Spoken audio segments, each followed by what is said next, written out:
Americans are becoming more susceptible to cyber crimes. According to a recent study published by the University of Maryland, it found that a cyber attack occurs every 39 seconds, translating into a grand total of 2,244 cyber attacks per day. According to Checkpoint Research, global cyber attacks increased by a total of 30% in the second quarter of 2024, reaching approximately 1,636 weekly attacks per organization. And this risky trend will cost the world economy approximately $9.5 trillion, according to Cybersecurity Ventures. And by some measure, if we were to measure the cybercrime as an economy, it would only trail the US and China when it comes to the importance of their relevance. For my friend Dylan Evans, he's on a mission to change that. He's the founder and owner of a cybersecurity company known as Simple Salt, which aims to streamline the processes that businesses must go through to get the best protection against cyber crimes. Furthermore, according to my friends over at Fortune magazine, it is estimated that the average American spends an average of 7 hours and 3 minutes online each and every day, which opens up the likelihood they'll be susceptible to crimes online. Evans joined me this week to have an in-depth discussion on how businesses can protect themselves against cyber crimes, his journey in business, and so much more. So without further delay, I'm Kevin McShane. Let's have this conversation.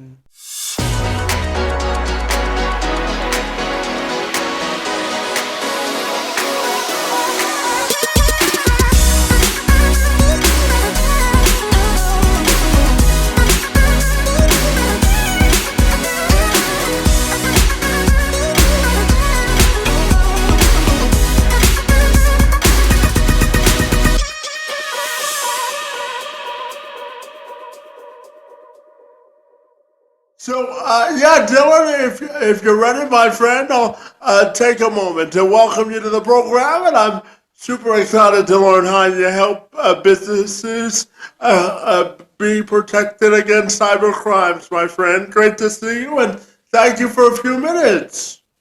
For sure. I'm excited to be here.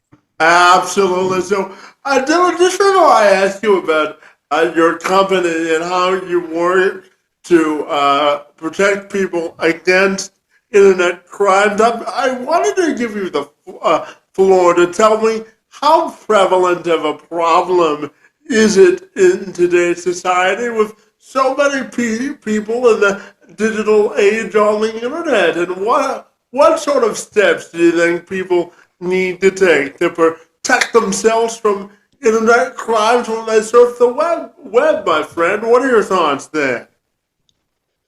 Actually really easy. I just finished. So my business does not answer this question for people. I think if it did, there would be no business because the answer is so easy. For almost everyone, there's only 3 things you need to worry about, at least in America and probably Western Europe.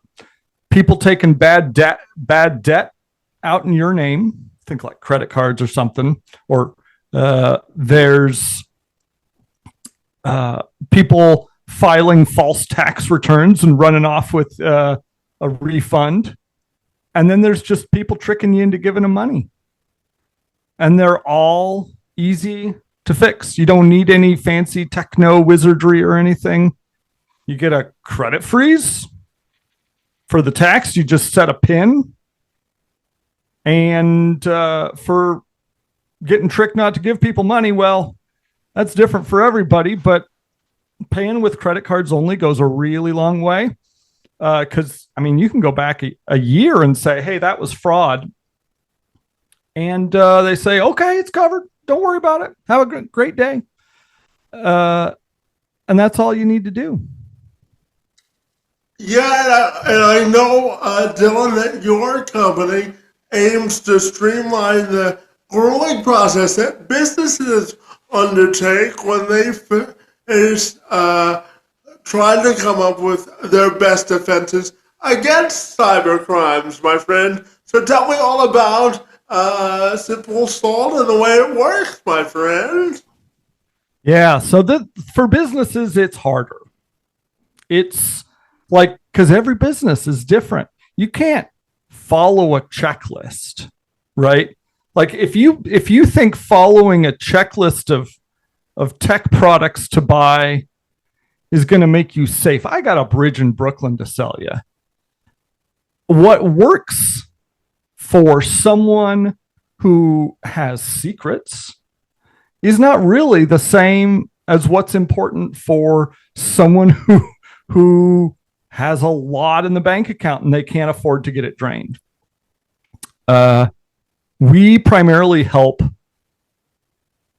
folks who can't afford to get nailed, because most of the industry focuses not on stopping crime, but on staying defensible, on being able to say, I did what a reasonable person would do. Don't fire me. And there's almost no overlap between the set of activities that make you defensible and the ones that actually stop crime. And we help people with the second category, because most people, if they want to be defensible, they are set. There are enough resources on being defensible. Yeah, and Dylan, I'm curious to ask you, how do you think cyber crimes has become more advanced, and do you think they're posing a bigger threat or risk to the general public? What are your thoughts there, my friend? Yeah. I think everybody can see the writing on the wall. It's more painful every year. If you want an insurance policy as a business for cybercrime, man, premiums have doubled, tripled, quadrupled every year for the last several. It's exploded. And what's worse is the money's going to crime rings. Like, these are not the people you want to have more resources.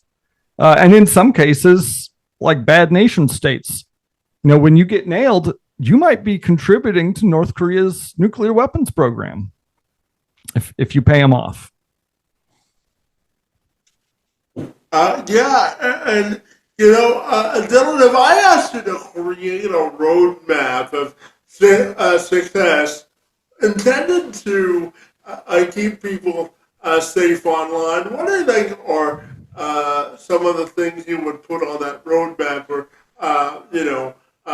procedures people can follow, or a motto they should keep in mind when they surf the internet to stay safe? What are your thoughts there, my friend? I would say being safe online is the same as being safe, period. Like, yeah, you might get mugged. You might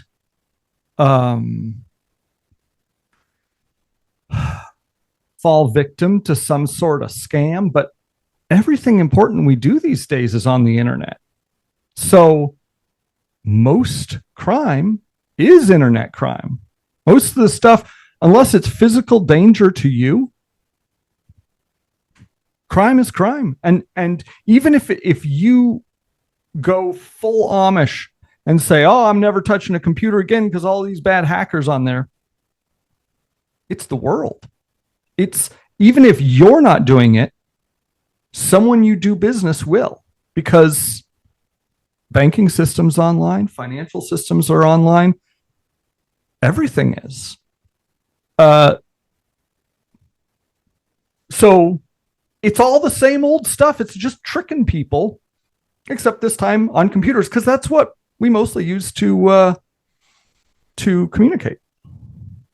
Yeah, and Dylan, from a personal perspective, I know that you have a perspective on how to deal with the concept of failure and driving your failures to ultimately drive them to become success, my friend. So let's dive into the topic of failure and overcoming failure. And what do you think is the key recipe for success there, my friend? Yeah, man. You sure you want to do this? This is a bucket of worms. Yeah, well, I've got all day. I'll come back and pop some popcorn and we'll no, I'm kidding. But yeah, I want to dive into it because I know it's something that is important to you and something that you've put a lot of thought and effort in, my friend. So I wanted your thoughts there as well.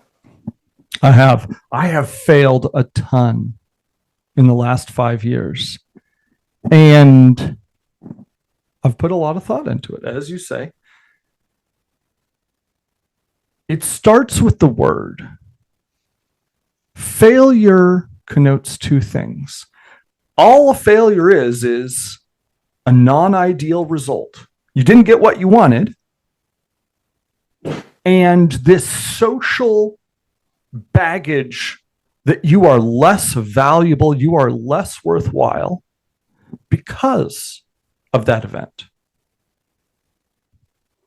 Now, when you say that out loud, you kind of realize the social baggage aspect is kind of nonsense, right? Yeah. Further, like, if you want to get better, you are going to have to fail. You look at a toddler, they don't get embarrassed about falling over. No, they get back up again. They want to try it a different way, try it a new way, try it again. And we have lost that ability to fail quickly and learn quickly. Even my 11-year-old has baggage. He says, Dad, people will judge me if they see me screw up. And so he doesn't want to try because of the perceived downsides of failing, like if he fails. Mm-hmm. And success is also a lie. Success just means you got what you wanted and people think well of you for it. That's bananas, right? Mm-hmm. Now, if you want to go somewhere, if you want to grow, you have to practice and reflect, right? And practice and reflect. You need to try the thing and then think about, what can I do that's better? What can I do that's better? And you try that thing. And if you were afraid to fail, to practice, because it might end up poorly, well, no kidding, right? It's never going to be ideal the first time. And so many people get stuck. They don't want to practice because they're afraid of feeling devalued when they don't get their desired result. If you want to grow, Yeah, absolutely. You got to spin this hamster wheel about as fast as you can. And that's what we call success when we look at other people, is a whole bunch of hamster wheel on their part because they've grown into something awesome. Yeah. But and Dylan, to that point, I wanted to ask you about your definition of what common sense really means, my friend. Both when you're on the internet and in life, my friend. So, what's your definition of common sense? I don't like that word. I think common sense is a word we use to try to say, you should know the things that I know, right? Because what's common sense to me, I'm good at math, right? I like math. I grew up liking math. A lot of math stuff is common sense to me. That the contrapositive is not the same as a XOR, right? Not common sense to other people. And there are so many things to know about, so much wisdom to have. We don't have a flying hope of knowing more than a little piece of it.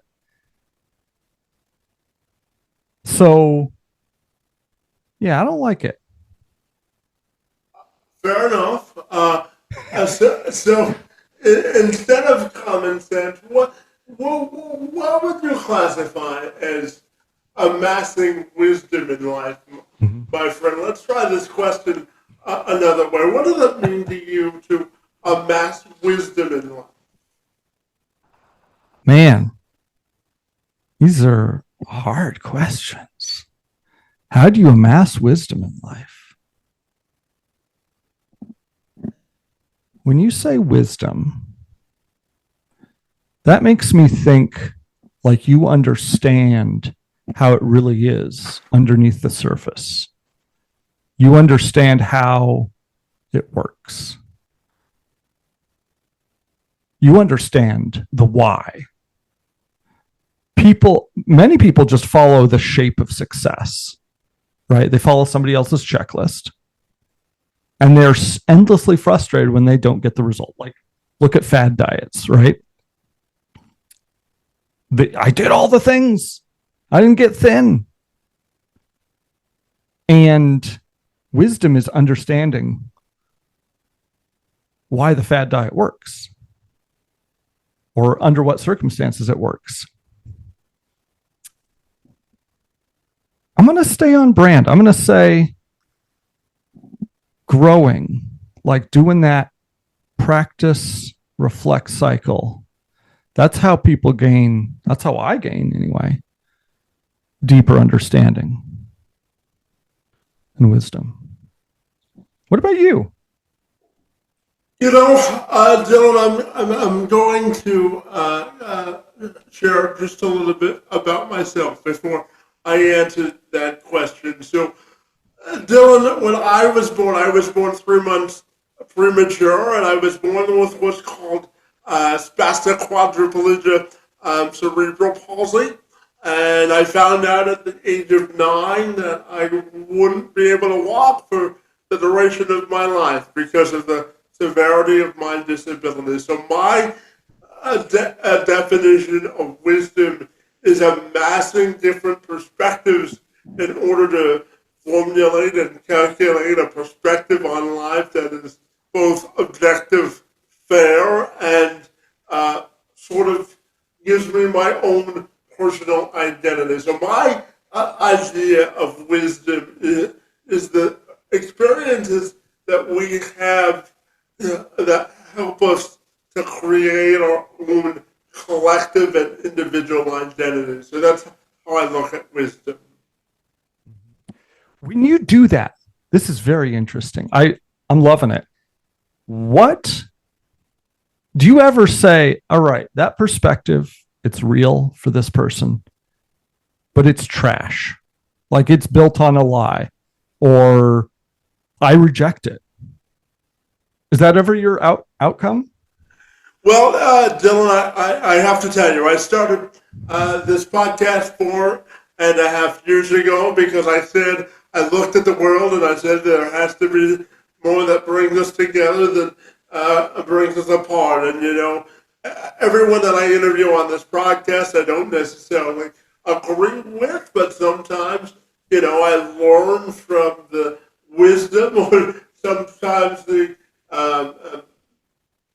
lack of a better words, the lack of wisdom of perspective and opinion. Because, I think the biggest accelerant progress, in my view, is having conversations that move the needle of progress forward. So I don't always agree with the people that I bring on this podcast, but if I can have an objective form, it's one of the good things about being a journalist. Your job is only to ask the questions and try to formulate a narrative that allows people to form their own opinion. But to answer your question, that's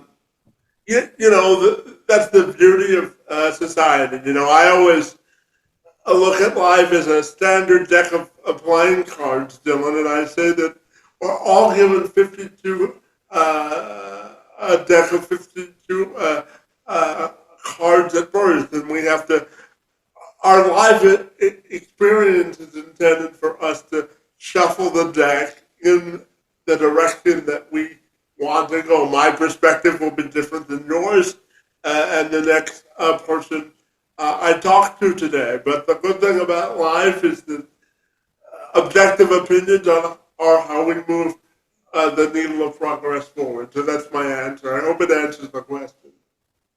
It's a good answer. I like that. Well, thank you. And I wanted to, I wanted to ask you specifically about your business and sort of when you sat down to start your business and you thought about your mission statement of wanting to help businesses navigate how to protect themselves online. I'd be curious, what became your passion for wanting to do that, and how do you define sort of your business purpose every morning you get up in the morning, my friend? What are your thoughts there? Yeah. There's an open secret in the cyber world, and the secret is none of the stuff they do helps much. It's mostly a performance. It's mostly defensible. And there comes a point in most people's career when they're in the cyber industry, they realize this, that if they want to keep climbing the corporate ladder, their job is they get to a point where they're not focused on stopping crime, on like stopping the bad guys, because that's often why they got into it in the first place. They are more focused on providing plausible deniability or navigating the social structure, what a lot of people call corporate politics. And a lot of people, some people get disillusioned. I saw this, and when the light went off for me, I was having a drink with a buddy of mine, and he challenged me to be the change I wanted to see in the world. And I journeyed on that for, 8-10 years. And this is the result, that if you want to know the truth, if you want to actually know what works, we can help you with that. And it's usually easier and cheaper than compliance, but it's like a whole different department, man. And this is the tragedy, that most businesses that are not Fortune 500s or, that size don't realize this. So they're going through the defensibility motions, expecting it to actually stop crime. When the people who did that who wrote those checklists didn't write it with that in mind. Those things worked 2 decades ago. And the cyber world moves fast.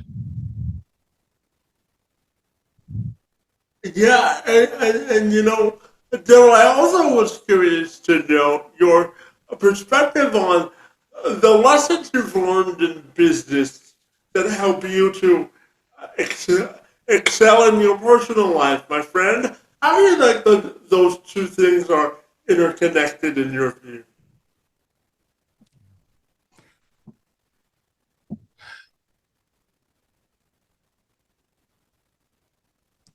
It's mostly that right answers don't matter very much.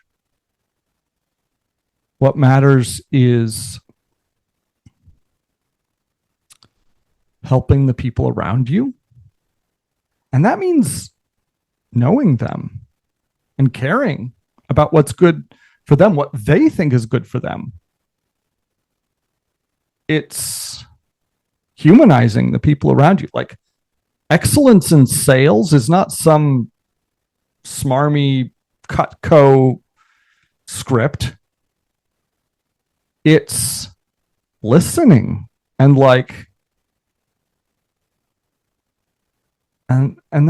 that's a hard thing to learn when you've been taught that being right is important for most of your life.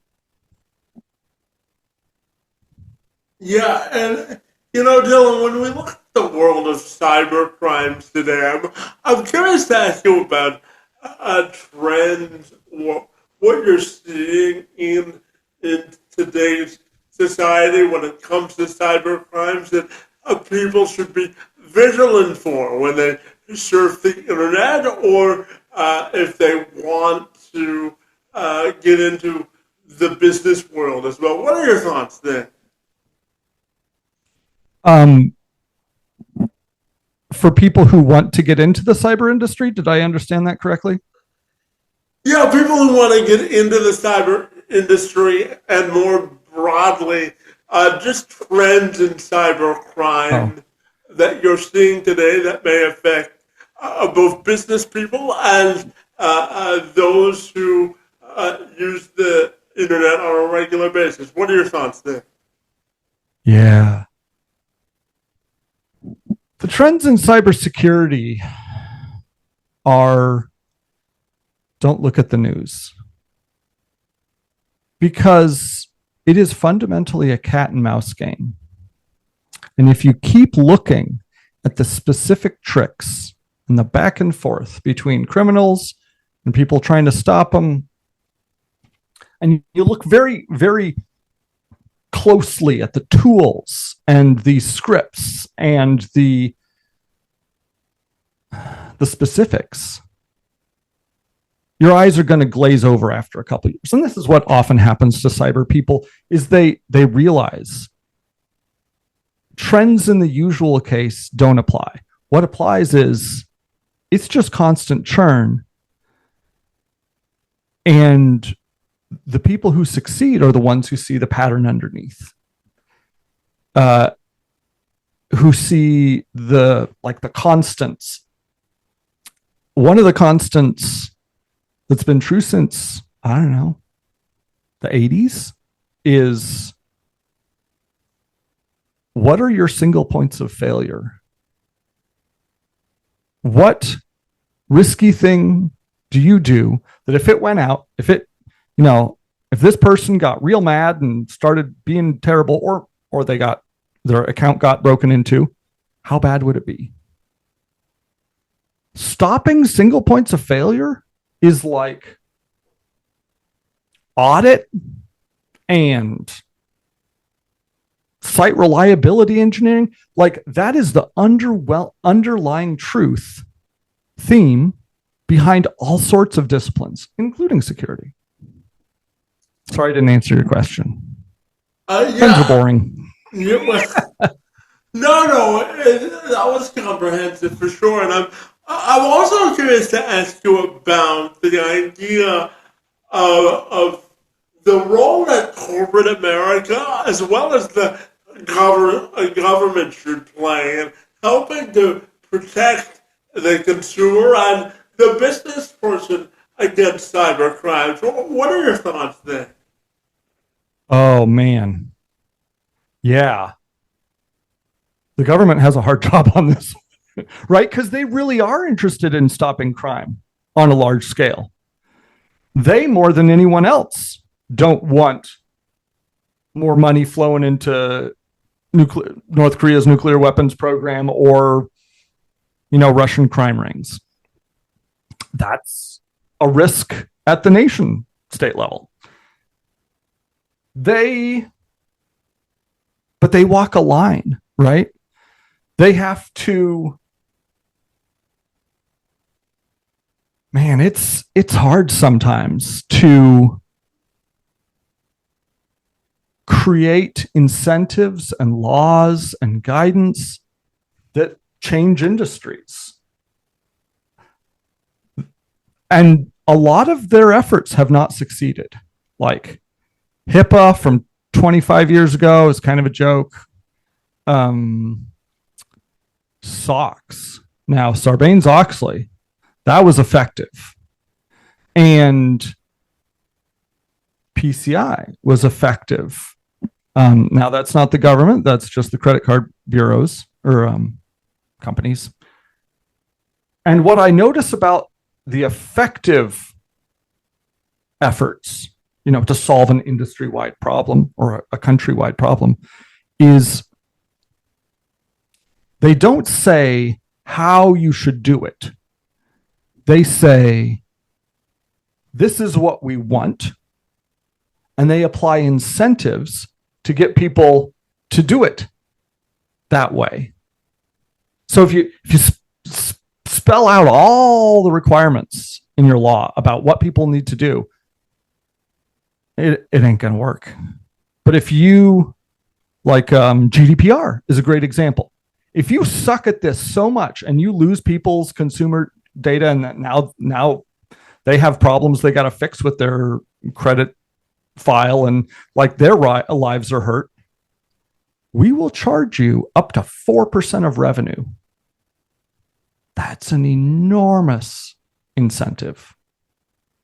That is scary big. And it is scary big for the likes of Facebook and Google and all the little data brokers that make money selling our details to other companies who want to market to us. Sarbanes-Oxley was effective because it said, if you materially misrepresent your financial position to your shareholders, to the market, your CFO is going to jail. That's a heck of an incentive. Yeah, absolutely. And, Dylan, I know that you live in Kansas City, my friend, and I'm curious to know if you're into barbecue at all and whether you can recommend some great barbecue spots in Kansas City, my friend. Sure. I will. You're trying to get me stabbed next time I go out, right? This is a very divisive subject. People got sure. Opinions. As they should. So right. What's yours? Yeah. I'll give you 3. Okay. So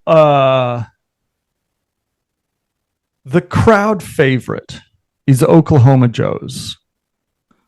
And it's good, it's easy, it's accessible. It has kind of a Chipotle vibe. You go through the line, get your thing, you sit. It's all good there. If you want upscale and like you're gonna maybe you want to treat your grandma, or you want for whatever reason barbecue on a fancy date, Q39 is where it's at.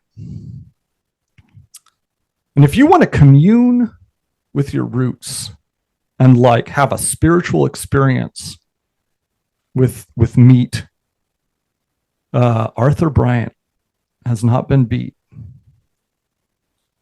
Oh, I will tell you that you aren't the first person to recommend Arthur Bryant to me, so it must be memorable experience. Okay.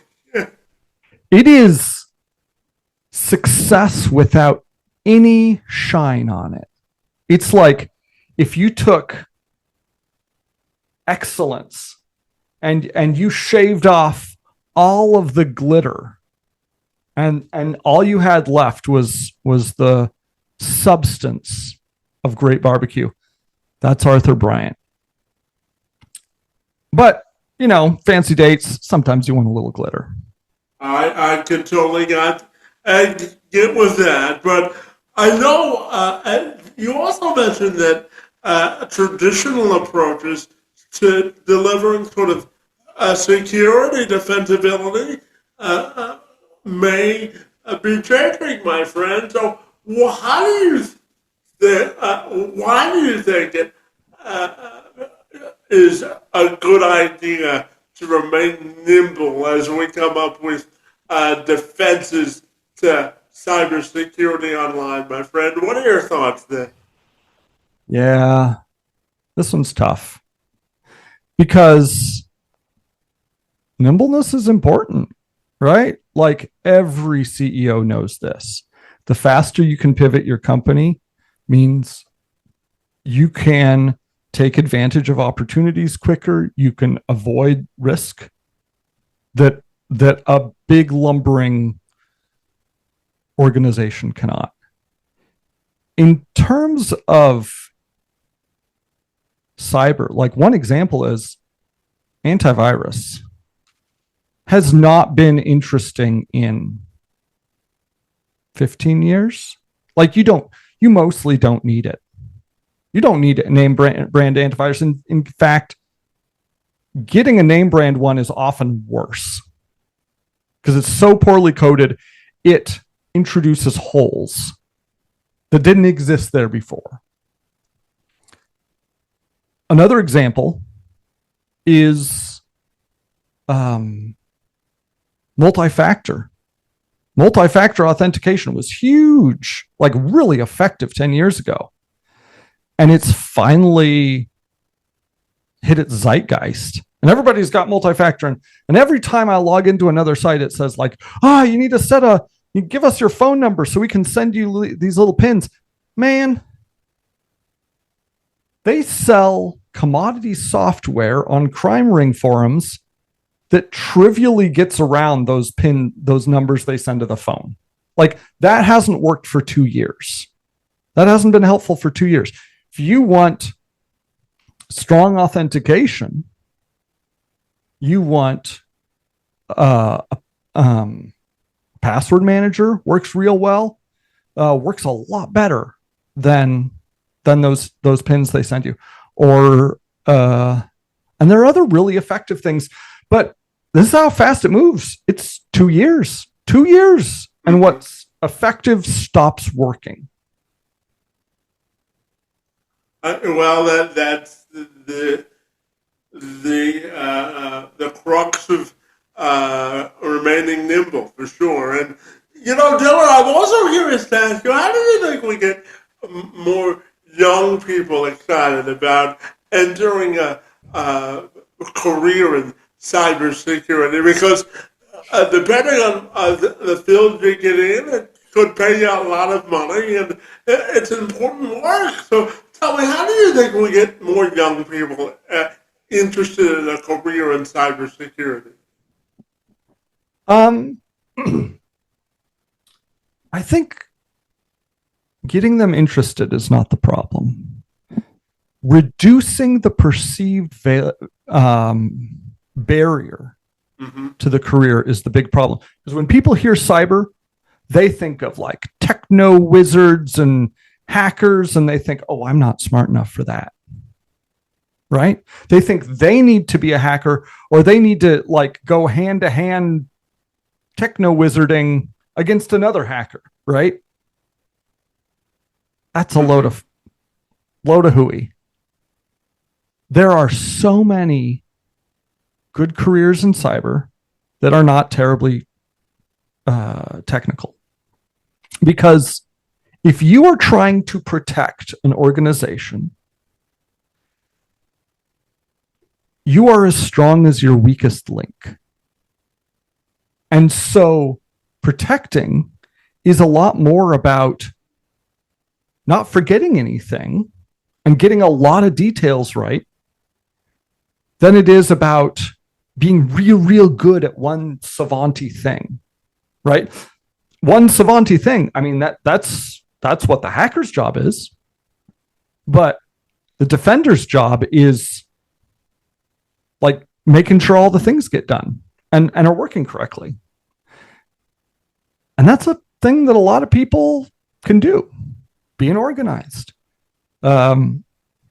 There's all sorts of compliance regimes that, if you know them, that's a pretty good job. You can get more or less technical, but it's a good career to, especially for people that may not have traditional good career paths, right? There's a huge amount of demand. Like if you can get your PCI certification, man, jobs will line up. 100K jobs, 150K jobs, and it's not hard. You can like if you're dedicated, if you're real focused, you can pound that sucker out in 2 years. What? Yeah. Go ahead. No, I was just going to say it's a matter of discipline and desire, isn't it? Also clarity. Like when I went to college, it was because I should go to college, right? It wasn't because anyone had explained what was on the other side of college, like a job. You go to college to get a job, right? What a lack of vision. It wasn't clear to me how this activity, how my effort now is going to help me in the future. And I can tell you, if you, like in a very concrete way, if you study this 140-page thing, learn everything in it, pass the test, you can get an associate's from Nothingville, nowhere, community college, and you're still gonna get good money. And I wish I knew those things when I was 17 or 18, because I might have chosen a different path if that was if the paths were more clear to me. Yeah, absolutely. It's important to do your research and stay up to date. And, Dylan, I've got two questions left for you. One of them is a two-part question, which I'll end it with in just a second. But I want to further this conversation about job security in the industry because, Dylan, I don't know if you knew, but October is a National Disability Employment Awareness Month. And I know that cyber security and working on the internet has opened up a floodgate of opportunities for folks with disabilities. So tell me, how do you think internet jobs and cybersecurity jobs can contribute to the conversation of inclusion in the workforce for individuals with disabilities? What are your thoughts there? I have superb news for you. Well, I like good news. Go ahead. Absolutely. People with physical disabilities have no barriers. Like that is not a barrier at all to a field and to a job in cyber. Nobody cares, like at all, right? because there's so much demand, and because there is no, it's a young industry. It's a perennially young industry. So you don't get these old farts who say, well, it's got to be the same as it was in my day. Like, they get fired pretty quick, right? So you don't hit the discrimination that you might in other careers. It is fairly inclusive. You don't have to go out for drinks in order, like, after work, in order to get a promotion, right? You don't have to, go bowling with the guys. Like, nobody cares. It's also very amenable to remote work. There's kind of this like backlash of CEOs saying, "Oh, everybody's got to return to work," like Amazon and stuff. But most cyber teams in most companies have been remote for the last, like, well before COVID, maybe since 2015, 2016. And especially when you're remote, nobody cares. I can also speak about, like, it's also friendly to people who, I'll just say, who identify as neurodivergent, because because everybody's a little bit weird. And so you don't get the judgment of, like, oh, he's weird, right? Like, the dude is a offensive pen tester. Of course he's weird, right? Like, that comes with the job description. And so not being able to, like, read expressions, or not saying things that surprise or make other people feel uncomfortable for reasons you don't understand, nobody cares. And the one thing I would add to that is it also provides you the flexibility to live life more, I guess, full circle, and it provides you the flexibility to live a more meaningful life outside of work. Would you agree with that as well? It's amenable to flexible working environments. I mean, this depends a little bit more on the employer and the boss, but you do have more flexibility for where you work and when you work. Yeah, absolutely. And Dylan, my final question for you comes in two parts. I'm curious to ask you, on a personal level, what are your passions and your purpose in life outside of the office? And my friend, if I was to ask the person that knows you best to describe your legacy in one sentence, how do you think they would describe your legacy, and how do you want it to be described, my friend? Oh, man. All right. I am here to help. I'm not here to have a good time or even a long time. I'm just here to help. I would say the people who know me best would say,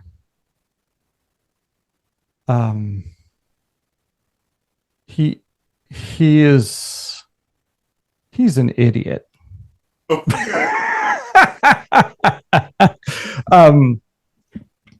Because inevitably, I think this is usually true, that the people who know you best see underneath and see, the flawed us that comes out. They see past the polished exterior that we've kind of automatically grown to present to the world. They see our worst selves. And I'm okay with that. Like, being considered an idiot, I would take over being a jerk.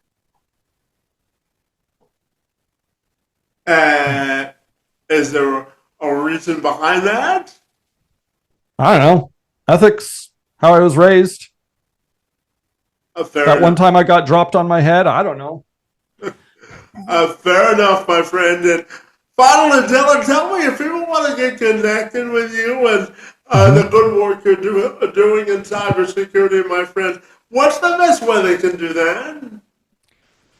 We are working on content and brand, and we're on LinkedIn a lot. We're on a lot of the social media channels and growing every month or so. We are not so good at the SEO. So we're still like behind actual salt manufacturing companies in the top links in Google. But if you go on a social channel and type simple salt, odds are good you'll find us. TikTok, Instagram, I don't know. Lots of stuff. Fair enough, my friend. Well, I want to thank you, my friend, for the good work that you're doing in the field of cybersecurity, helping businesses protect themselves online. I really enjoyed a chance to engage in conversation with you, my friend, and I want to thank you for being here. It's most appreciated. You are a terrific interviewer. This has been a lot of fun.